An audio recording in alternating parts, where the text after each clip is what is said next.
Sa dilim, may nagbabantang kasamaan, ngunit isang anghel ang bumaba sa lupa, upang ipaglaban ang liwanag. Ito ang anghel sa lupa, laban sa kadiliman. Halika, pakinggan mo ang kwento. Anghel sa lupa, laban sa kadiliman. Tahimik ang isang baryo sa gilid ng kagubatan. Sa umaga, karaniwang abala ang mga tao sa pagtatanim at paghahanap buhay. Ngunit pagsapit ng gabi, kakaibang kaba ang bumabalot sa lahat. Isinasara ng bawat pamilya ang kanilang mga pinto, sinisindihan ang mga lampara, at mahigpit na ipinagbabawal ang sinuman na lumabas. Hindi nila basta kinatatakutan ang dilim, kundi ang mga nilalang na nagmumula rito, mga matang nagmamasid mula sa kawalan, mga boses na mahina ngunit nakakapangilabot, at mga yapak na dumaraan kahit walang taong nakikita. Isang gabi, sa gitna ng katahimikan, biglang kumulog, hindi ordinaryong kulog, tila ba may mabigat na bagay na bumagsak mula sa kalangitan, ang lupa ay umuga, at ang mga aso sa baryo ay sabay-sabay na tumahol, ang mga tao, kahit takot, ay napilitan lumabas. Sa gitna ng palayan, isang kakaibang liwanag ang bumalat. Doon nila nakita ang isang nilalang na tila tao, ngunit hindi karaniwang tao, mataas ang kanyang tindig, maputi ang kanyang kasuutan na tila gawa sa liwanag mismo, sa kanyang likuran ay tila may ningges na pakpak na unti-unting naglalaho, para bang nilamon ng bigat ng lupa. Siya ang tinatawag na anghel sa lupa. Lumapit si Doña Estrella, ang pinakamatanda sa baryo, at nanginginig ang tinig ng magsalita. Diyos ko, isang sugo ng langit, ngunit hindi nakasagot ang anghel, sa halip, yumuko ito at nagpakilala sa simpleng tinig. Ako si Sariel, ipinadala ako upang labanan ang kadilimang bumabalot sa lugar na ito.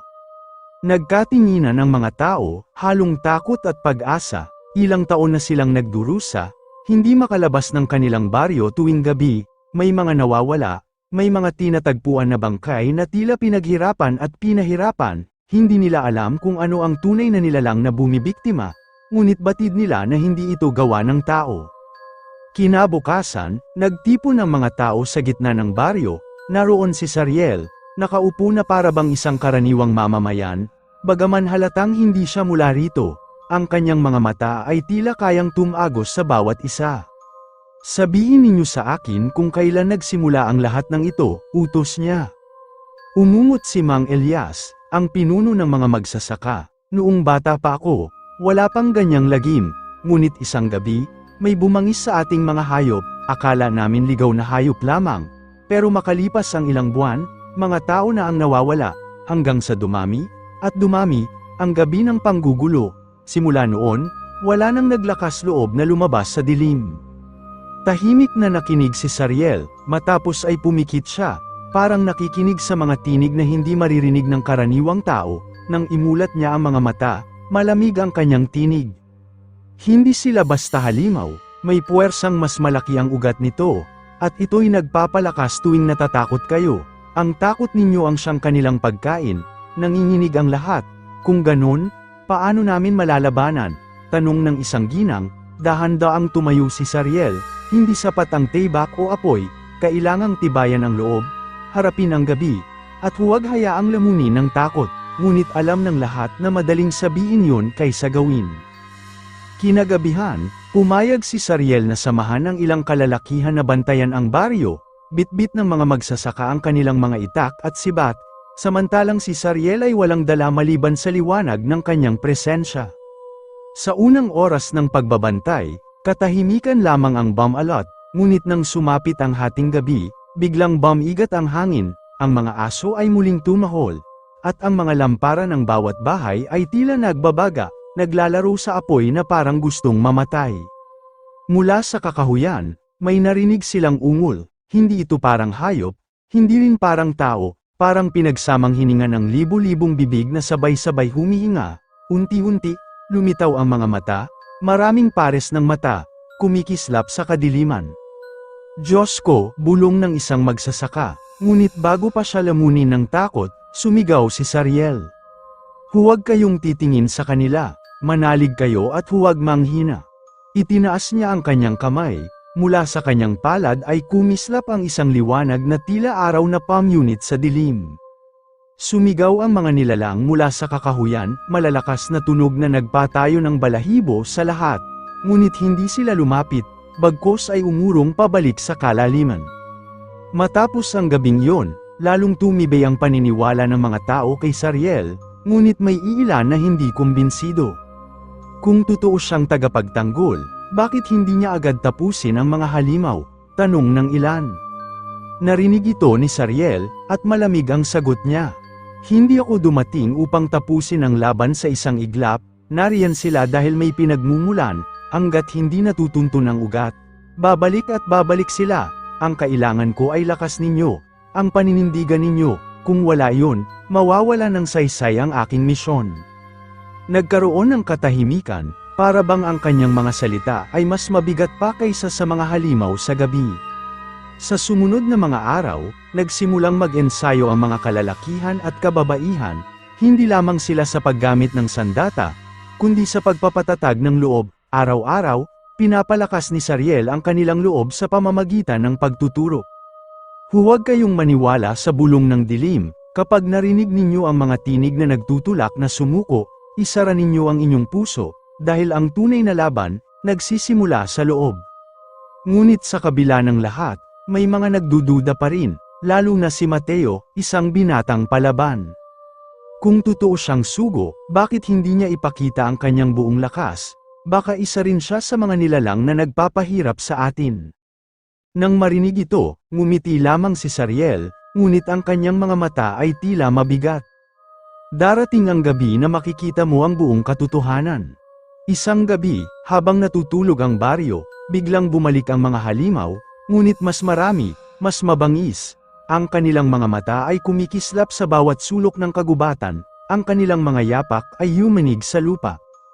Ngunit sa gitna ng kaguluhan, tumindig si Sariel, hindi siya umatras, sa halip, itinaas niya muli ang kanyang kamay, at muling nagliwanag ang paligid, ngunit ngayong gabi, hindi umatras ang mga halimaw, sa halip, dahan-dahan silang lumapit, tila ba handa na silang sumubok, at dito nagsimula ang unang tunay na sagupaan.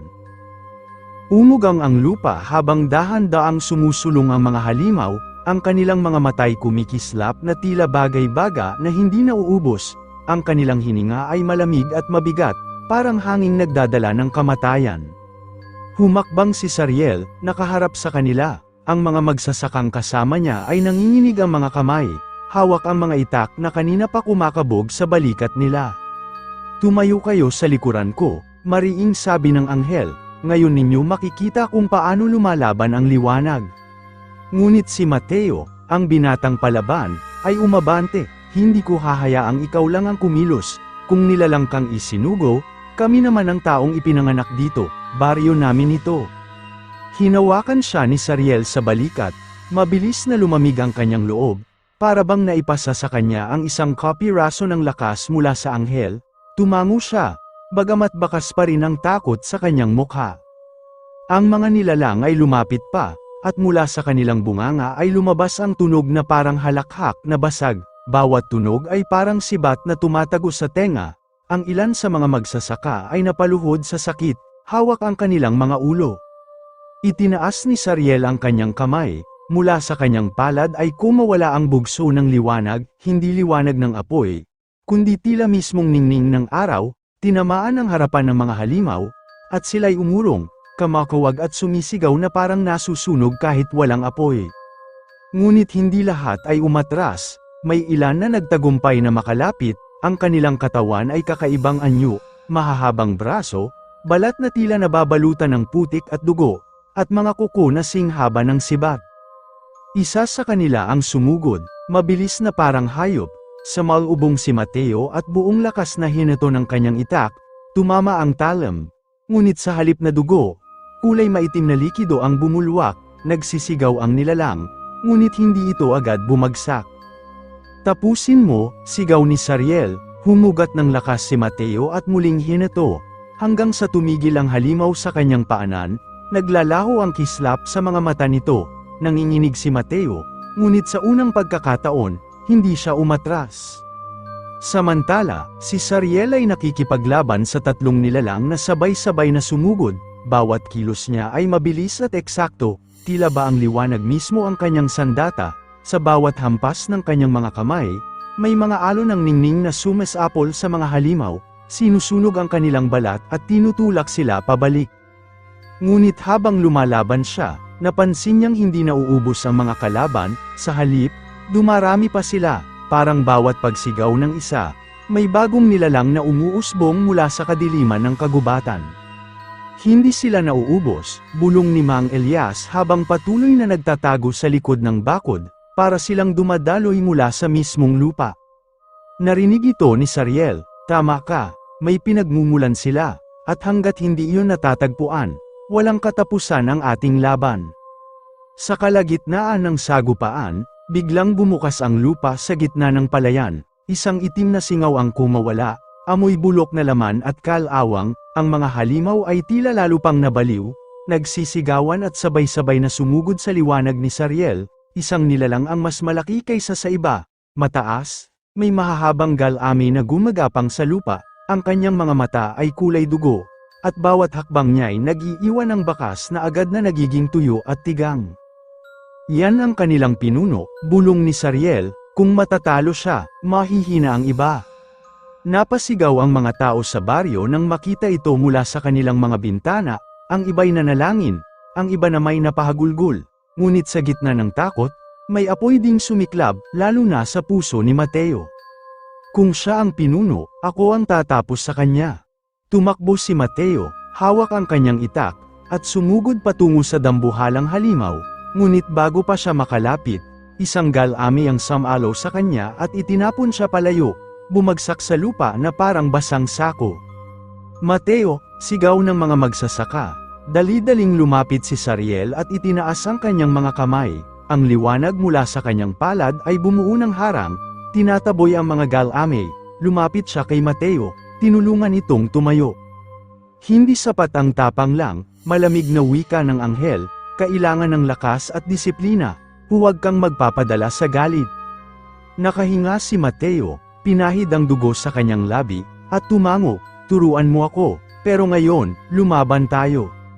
Muling humarap si Sariel sa pinunong halimaw, mula sa kanyang dibdib, may kumikislap na tila kristal na liwanag, unti-unting lumalakas, inilapit niya ang kanyang mga kamay, pinagdikit, at sa pagitan nito'y nabuo ang isang espada ng purong liwanag.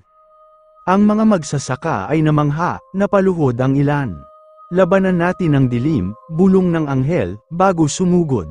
Nagtagpo ang liwanag at kadiliman, ang bawat hampas ng espada ni Sariel ay sumisira sa mga galame. Ngunit ang halimaw ay patuloy sa paglaban, ang mga sugat nito'y tila kusang nagsasara. Hindi siya basta matatalo, sigaw ni Sariel, kailangan nating putulin ang ugat. Nakita niya na mula sa lupa, may mga ugat na kulay itim na kumakalat, nakakabit sa mga paa ng halimaw, doon ito humuhugot ng lakas. Mateo, sigaw ni Sariel, ang mga ugat, putulin mo. Agad na tumayo si Mateo, hawak ang kanyang itak, at nagmadaling sumugod, sa kabila ng takot, hinampes niya ang mga itim na ugat sa lupa, bawat hiwa ay nagdulot ng hiyaw mula sa halimaw, na tila unti-unting nanghihina. Nagpatuloy si Sariel sa pagsalakay, bawat galami na umaabot sa kanya ay tinatabas ng espada ng liwanag, sa wakas, nang tuluyang maputol ni Mateo ang huling ugat, napasigaw ang halimaw sa isang nakabibinging tunog, ang kanyang katawan ay nabasag, at mula rito'y kumalat ang abo na tinangay ng hangin. Huminto ang lahat, ang maliliit na halimaw ay nagsipagtakbuhan, para bang nawala ang kanilang lakas kasabay ng pagbagsak ng kanilang pinuno. Bumagsak sa lupa si Mateo, hingal na hingal, nilapitan siya ni Sariel at iniabot ang kamay, tinulungan niya itong tumayo. Magaling, sabi ng anghel, ngunit ito'y simula pa lamang, kung may pinunong ganito, tiyak na may mas malaki pang lakas sa likod nila. Tahimik ang mga tao, ang ilan ay nagsimula ng umiyak, hindi sa takot, kundi sa pag-asa na muli nilang nadama. Ngunit bago pa sila makapagpahinga, muling umuga ang lupa, at mula sa pinakamadilim na bahagi ng kagubatan, may narinig silang boses, malalim, nakakaantig ng laman, at nag-iiwan ng bigat sa kanilang dibdib, matapang kayong lumaban, pero hindi pa tapos ang laban, nagkatinginan ang lahat, si Sariel, bagamat matatag, ay kumunat ang noo. Darating siya, bulong ng anghel, ang pinagmumulan ng lahat ng ito, at nagsimulang bumalat ang takot sa lahat, dahil alam nilang mas malaki pa ang kasunod. Tahimik ang buong baryo matapos bumagsak ang dambuhalang halimaw, ang mga tao'y nagsilabasan mula sa kanilang mga bahay, nanginginig pa rin ng tuhod, ngunit hindi may kakaila ang pag-asang sumilay sa kanilang mga mata. Ngunit ang katahimikang iyon ay tila balat lamang, sapagkat sa ilalim ng lupa ay patuloy na may gumagalaw, ramdam yun ni Sariel, parang may malawak na ugat na humihinga, na hindi pa tuluyang napuputol. Hindi pa tapos, mariin niyang wika, ito ay parang sugat na nabuksan lamang, kailangan nating hanapin ang pinagmumulan. Si Mateo, bagamat sugatan, ay hindi napigil, lumapit siya kay Sariel at nagsabi, kung saan man iyan nagmumula, dadalhin mo ako, hindi ako hihinto hanggang hindi ko nakikitang ligtas ang baryo. Humakbang si Mang Elias, nakasandal pa sa kanyang baston, narinig ko na noon mula sa matatanda, sa likod ng kagubatan, may isang kuweba na itinuturing nilang bawal lapitan, may kumakalat na sabi-sabi na kung sino man ang papasok doon ay hindi na makababalik. Nagkatinginan sina Sariel at Mateo, ang anghel ay tumango, doon natin sisimulan. Nang gabing yon, hindi na sila naghintay ng liwanag ng araw, nagtipon ang ilan sa matatapang na magsasaka, hawak ang kanilang mga itak at lampara, ngunit malinaw kay Sariel na hindi ito simpleng lakad, bawat hakbang papalayo sa baryo ay parang tinatambakan sila ng bigat sa dibdib. Habang sila'y naglalakad, ang hangin ay lalong lumamig, parang bawat hiningay may dalang yelo, ang mga puno sa paligid ay baluktot, ang kanilang mga ugat ay tila kumakapit sa lupa na parang mga kamay na desperadong humahawak, ang mga kulaglig ay tahimik, at tanging tunog ng yabag at hingal ang maririnig. Bakit pakiramdam ko'y minamasdan tayo? Tanong ng isang magsasaka. Hindi sumagot si Sariel, ngunit ramdam din niya yun. Pagdating nila sa bungad ng kuweba, agad silang sinalubong ng amoy na mahirap ilarawan, parang pinaghalong bulok na karne at kinakalawang na bakal, ang bunganga ng kuweba ay malawak, at mula rito ay lumalabas ang maitim na singaw na gumuguhit sa hangin. Dito nagmumula ang kasamaan, sabi ni Sariel, ngunit hindi lahat ay dapat pumasok, ang iba ay manatili rito, handa kung may lalabas. Nagpresenta si Mateo, ako ang sasama, ako ang may lakas ng tao, at ikaw ang may liwanag, kung may dapat matuto, ako yun, ang iba'y manatili sa labas. Ayaw sana ng mga magsasaka, ngunit sumunod sila, sa huli, sina Sariel at Mateo ang pumasok sa loob ng kuweba. Sa loob, ang dilim ay halos lumalamon sa kanila, kahit may ilaw mula sa espada ni Sariel, tila hindi yun sapat upang lubos na pulinawin ang daan, ang mga dingding ng kuweba ay basa at madulas, at mula sa kisame ay may tumutulong tubig na parang patak ng dugo. Habang lumalalim sila, mas lalo nilang nararamdaman ang presensya ng isang bagay na napakalakas, bawat yabag ay tila may kasamang pag-alon ng malamig na enerhiya, na nagpapanginig sa kanilang laman. Mateo, wika ni Sariel, anumang makita mo, huwag kang bibitaw sa iyong tapang, ang dilim ay laging susubok na lamunin ang puso ng tao. Tumango si Mateo, hawak ng mahigpit ang kanyang itak. Pagdating nila sa pinakaloob, bumungad ang isang tanawin na hindi nila inaasahan, sa gitna ng kuweba ay may malalim na hukay, at mula rito'y lumalabas ang mga ugat na kulay itim, ang mga ugat ay kumikilos, parang mga ahas na gumagapang at humihinga, at sa pinakagitna ng hukay, may malaking bato na tila buhay, tumitibok, tulad ng puso. Yan ang pinagmumulan, sabi ni Sariel, isang pusong nabalot ng kadiliman. Biglang naguga ang lupa, mula sa hukay ay lumabas ang mga halimaw na kahawig ng kanilang nakalaban, ngunit mas mabagsik at mas mabilis, ang kanilang mga kuko ay tila hinasa sa mismong bato ng kuweba. Mateo, bantayan ang gilid, sigaw ni Sariel sabay hampas ng kanyang espada ng liwanag, nagpalabas ng alon na tumama sa tatlong halimaw, lumaban si Mateo, 1, 2, 3 hampas ng kanyang itak, at nabagsak ang mga nilalang, ngunit bawat bagsak ay sinusundan ng panibagong umaakyat mula sa hukay, hindi na mabilang kung ilan ang lumalabas, hindi matatapos ito kung hindi masisira ang bato, sigaw ni Sariel.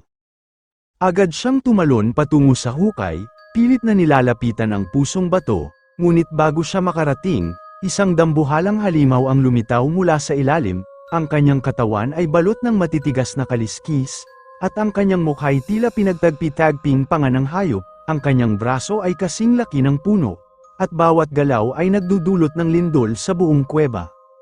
Tagapangalaga, bulong ni Sariel, sumugod ang halimaw, sabay hampas ng malaking kamay, agad tumalon si Sariel. Ngunit ang hampas ay nagdulot ng malakas na alon ng hangin na tumambag kay Mateo. Maging matatag, sigaw ni Sariel habang sinasalubong ang halimaw.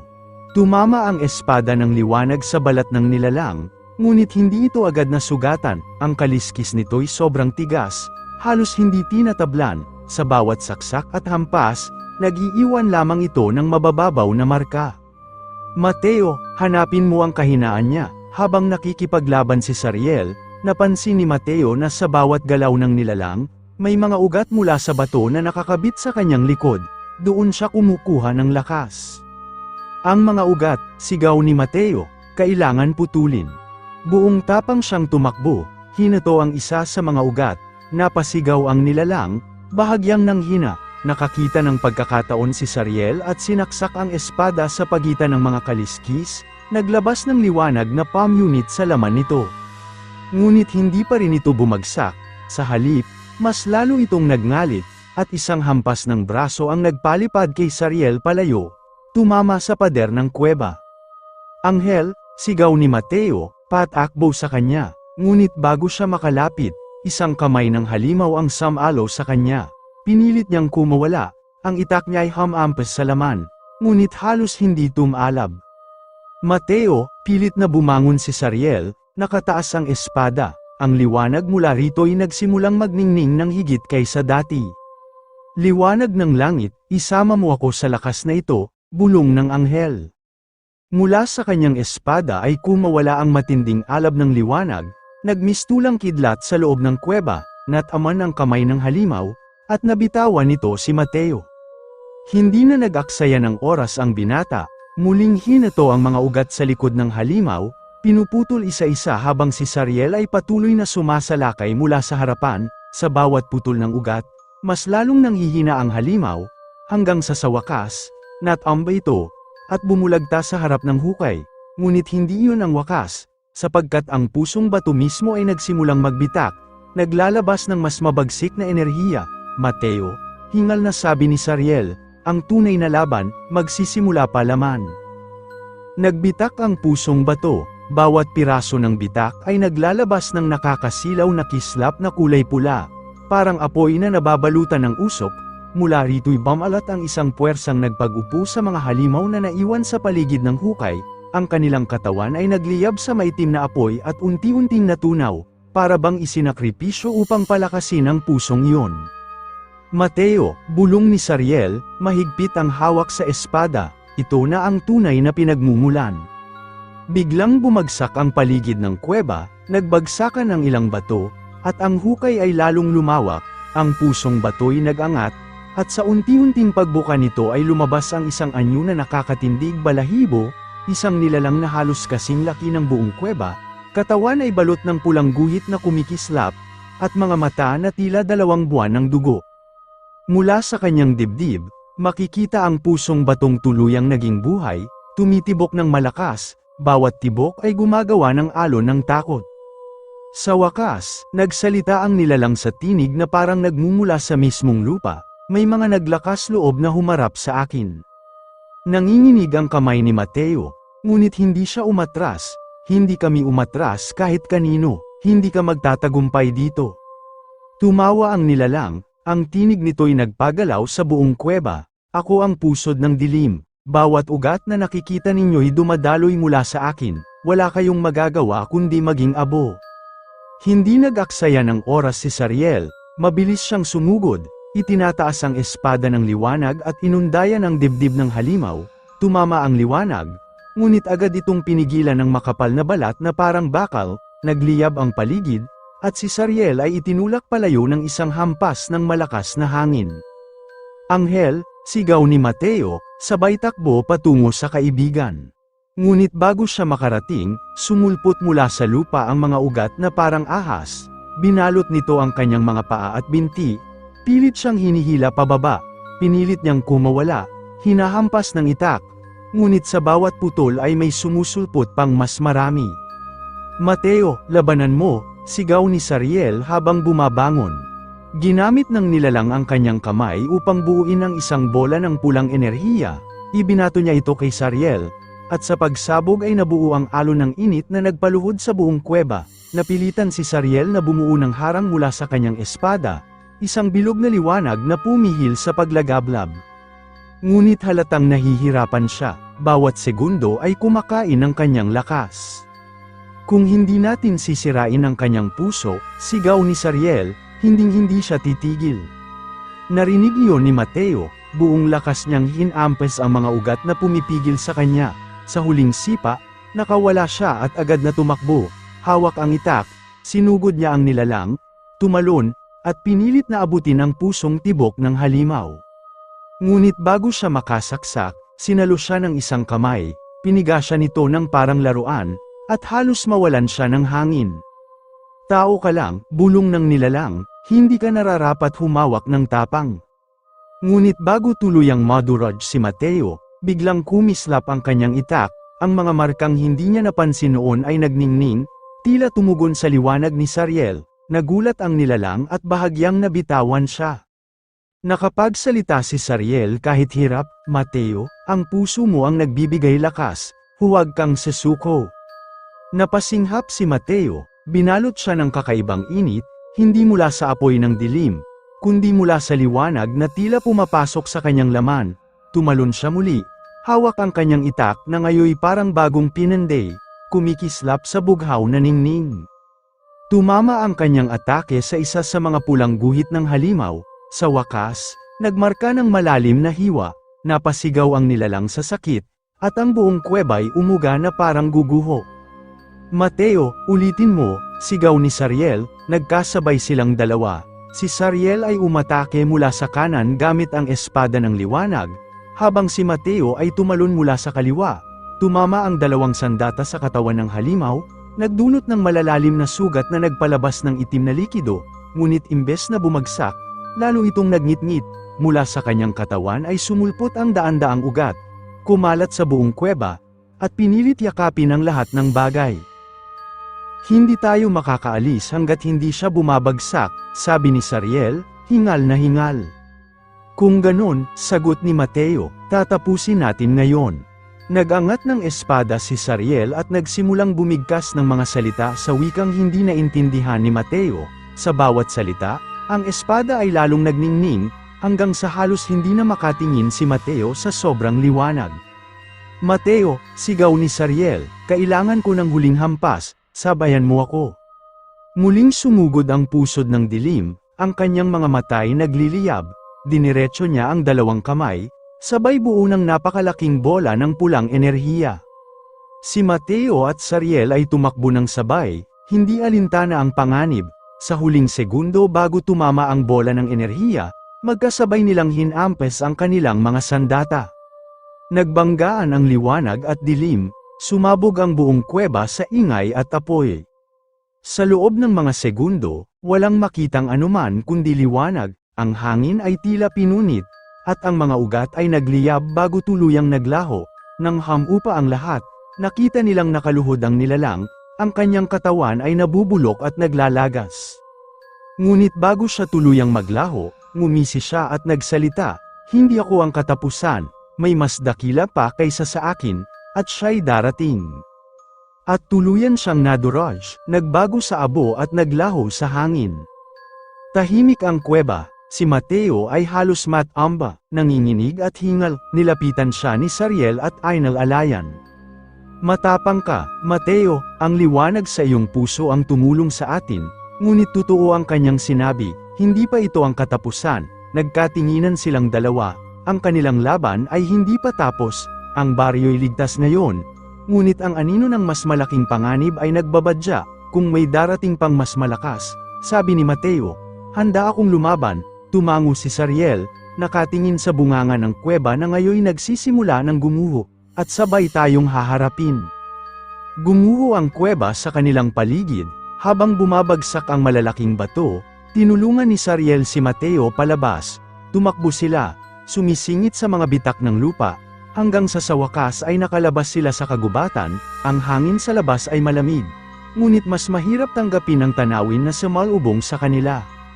Mula sa baryo hanggang sa kalayuan, ang lupa ay puno ng bitak na kumikinang sa pulang apoy, ang mga ilog ay kumukulo na tila may naglalagablab sa ilalim, ang langit ay nagkulay abo, at tila bawat ulap ay bumubuga ng apoy.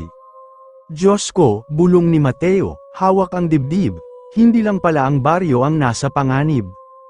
Tumango si Sariel, seryoso ang mga mata, ito ang sinasabi ng nilalang kanina, may mas dakila pang darating, ang laban natin ay hindi lang para sa isang lugar, kundi para sa buong lupaing ito. Hindi nagtagal ay dumating ang mga magsasaka, kasama si Mang Elias, namumutla sila, nanginginig, at ang ilan ay halos mawalan ng lakas nang makita ang paligid.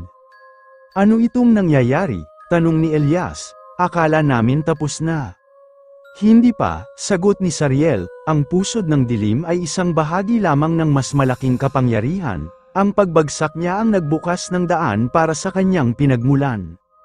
Sa di kalayuan, sa mismong gitna ng lupang bitak, may nabubuong hugis, isang dambuhalang nilalang na tila yari sa abo at apoy, ang kanyang katawan ay naglalagablab, at sa bawat hakbang, lumulubog ang lupa, ang kanyang mga mata ay nagliliyab na parang dalawang bulkan, at mula sa kanyang bunganga ay lumalabas ang apoy na kayang lumamon ng isang nayon. Napasigaw ang mga tao, tatakas na lang tayo, wala tayong laban dyan. Ngunit humarap si Mateo, nanginginig man, ay nagsalita, kung tatakbo tayo, saan tayo pupunta, lalaganap ito hanggang wala nang matira, mas mabuti pang lumaban dito kaysa makita ang lahat na maglaho. Napatingin si Sariel sa kanya at tumango, tama siya. Hindi tayo inilikha para sumuko, Mateo, ito na ang huling pagsubok. Itinaas ni Sariel ang espada at lumipad sa himpapawid, bumalat ang liwanag sa kanyang mga pakpak. Umangat din si Mateo, dala ng kakaibang lakas na natamo niya sa loob ng kuweba, ang kanyang mga paa ay tila hindi na nakadikit sa lupa, para bang may bagong puwersang bumabalot sa kanya. Nang makita ng nilalang na naglalagablab ang kanilang pagtutol, umatungal ito, ang kanyang sigaw ay nagpagalaw sa mga bundok at nagpaagos ng apoy mula sa mga ilog, sa kanyang kamay ay nabuo ang isang sibat na yari sa purong magma, kasing haba ng punong kahoy. Mateo, sigaw ni Sariel, huwag kang aalis sa tabi ko, sabay natin siyang babagsakin.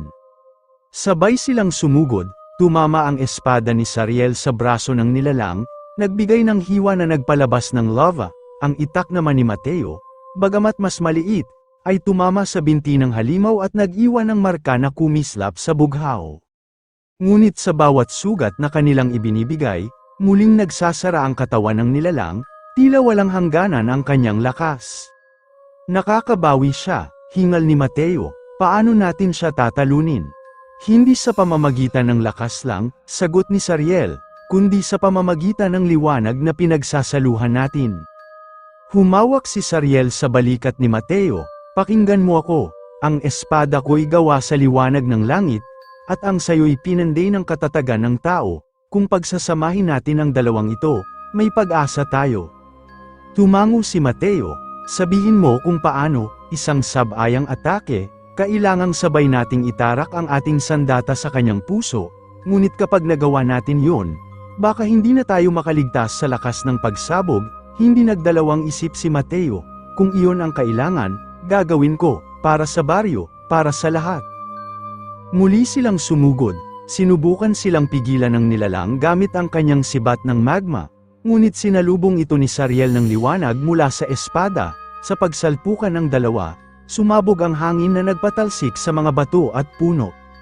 Samantala, si Mateo ay tumalon papunta sa dibdib ng halimaw, pilit na lumalapit sa pusong naglalagablab sa gitna nito, napaso ang kanyang balat sa init, ngunit hindi siya umatras, ang kanyang itak ay lalong kumislap, para bang nabubuhay sa bawat tibok ng kanyang puso. Ngayon, Mateo, sigaw ni Sariel, sabay nilang itinarak ang kanilang mga sandata sa puso ng halimaw, Sa mismong sandaling iyon, nagsanib ang liwanag ng langit at tapang ng tao, pumutok ang enerhiya na nagpagalaw sa buong lupa, at ang nilalang ay napasigaw ng huling sigaw na yumanig hanggang sa pinakamalayong bundok. Bumagsak ito, naglalagablab, at tuluyang sumabog sa liwanag na sumaklaw sa buong lupain. Nang hamupa ang lahat, ang paligid ay nagbago, ang bitak sa lupa ay nagsara, ang mga ilog ay bumalik sa dati nitong agos, ang langit ay lumino, at ang araw ay muling sumikat. Si Mateo ay nakahandusay sa lupa, halos mawala ng malay, lumapit si Sariel, inangat siya, at ninitian. Matapos ang lahat, nagawa natin, mahina ngunit puno ng ginhawang sabi ni Sariel. Dumating ang mga tao, nagtakbuhan palapit, ang kanilang mga matay puno ng luha, ngunit ngayon ay luha ng kagalakan, sila'y sumisigaw ng pasasalamat, tumatawag kina Mateo at Sariel bilang kanilang mga tagapagligtas. Ngunit bago tuluyang magdiwang, nagsalita si Sariel, huwag ninyong isipin na tapos na ang lahat, ang kadiliman ay maaaring bumalik, sa ibang anyo, sa ibang panahon, ngunit hanggat may taong tulad ninyo, may pag-asa. Hinawakan niya ang balikat ni Mateo, at hanggat may isang taong may pusong handang magsakripisyo, hindi kailanman mananaig ang dilim. Ngumiti si Mateo, bagamat sugatan, kung darating man uli, haharapin natin, sama-sama. At sa ilalim ng liwanag ng araw, nagtipon ang buong baryo, ang lupaing minsang binalot ng takot ay muli nilang tinahak, dala ang pag-asang hindi na sila kailanman magiging alipin ng kadiliman. Si Mateo ay nanatiling tao, ngunit ang kanyang tapang at puso'y naging alamat, si Sariel naman, ang anghel na bumaba sa lupa, ay patuloy na nagbantay, handang sumama muli sa laban kung sakaling dumating ang panibagong panganib, at doon nagtapos ang unang kabanata ng kanilang pakikibaka, hindi sa pagkatalo, kundi sa panibagong simula.